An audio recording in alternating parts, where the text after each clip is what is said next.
আসসালামু আলাইকুম। এখন ব্যাগপত্র গুছিয়ে চলে যাচ্ছি ঢাকা মানিকগঞ্জ। এখানে বেশ কয়েকদিনই ছিলাম, ভালোই লাগছিল।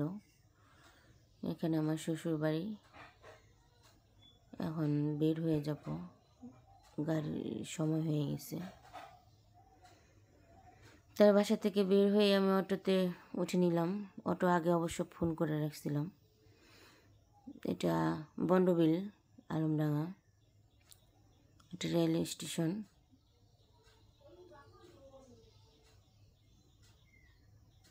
তো আস্তে আস্তে করে যাচ্ছে কাউন্টারের দিকে।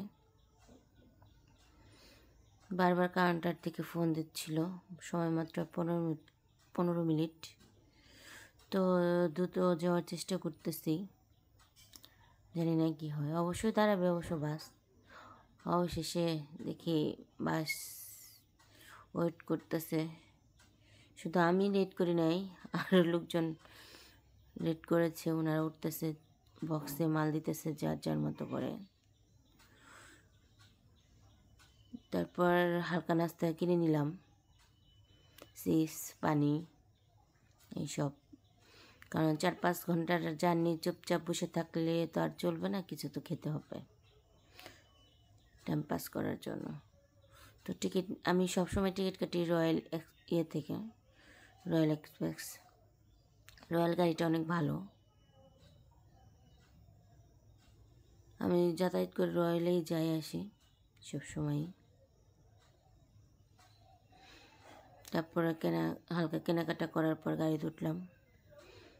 এখন আবার দুটো কবুতরের বাচ্চা নিয়ে আসছে। আমি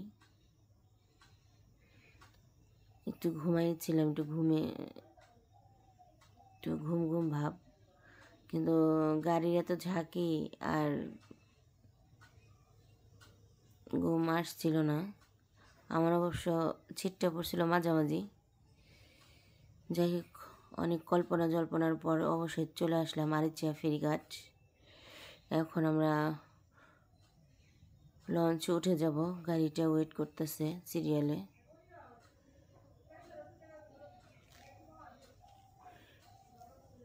তো পুরো আরিচের লোক। ফেরি পার হইতে আধা ঘন্টা 40 মিনিট এরকম লাগবে।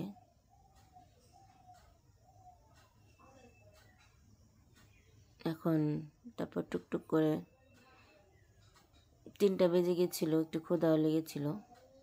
তাই ভাবলাম আরিচা ইলিশ মাছ অনেক প্রিয়, ডাউল, আলু ভর্তা। তো আরিচা ফেরির উপরে দোতলায়, যারাই আসেন ফেরিতে দেখবেন দোতলায় খাবার সব ইয়াতে আছে, রেডি করা আছে। আপনি গেলেই পাবেন এখানে ভালো ইলিশ মাছ, আলু ভর্তা, পাতলা ডাউল। মাত্র 180 টাকায় আপনি পেয়ে যাবেন ভালোই। তারপর খেয়ে নিচ্ছি। খাওয়া দাওয়া শেষ করে এখন আবার চলে যাব গাড়ির ভিতরে।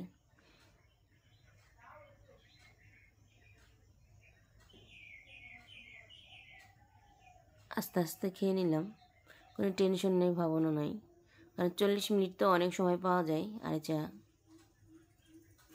টাইমটা পাস হলো, খাওয়াটাও হলো। তারপর আমি যাচ্ছি গাড়ির দিকে, গাড়ি খুঁজতেছি। গাড়ি খোঁজার পর এই তো গাড়িতে উঠলাম।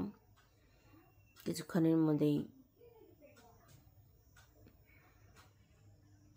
গাড়ি ছেড়ে দিবে। এই তো মানিকগঞ্জ চলে আসলাম, আমার প্রাণের শহর মানিকগঞ্জ।